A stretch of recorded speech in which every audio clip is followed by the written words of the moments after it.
I'm actually that interested in standing orders to some of the honourable gentlemen here. I know that they love them, but I'm not all that bothered by the bogging down of the numbers and this and that.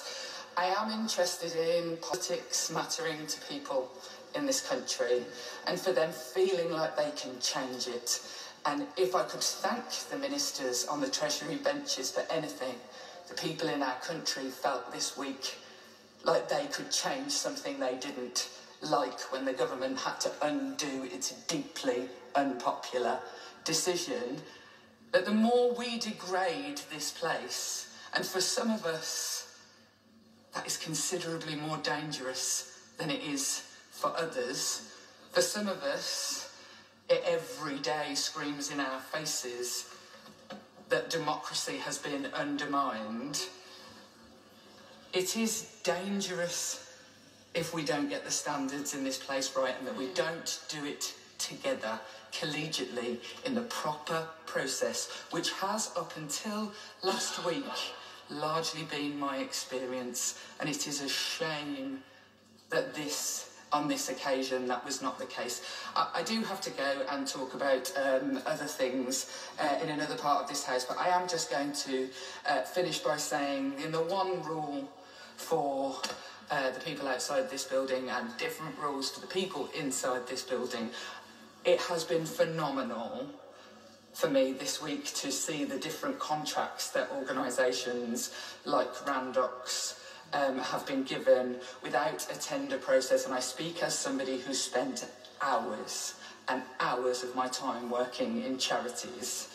filling in tender process after tender process for the kinds of amounts of money like £25,000 for a children's sexual exploitation service that would last for a whole year. And I had to put what sort of locks were going to be on the doors in the office and where we would keep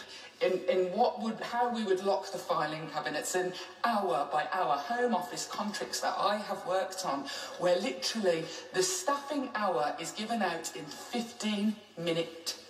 blocks. And I'm monitored on that, it is accounted for,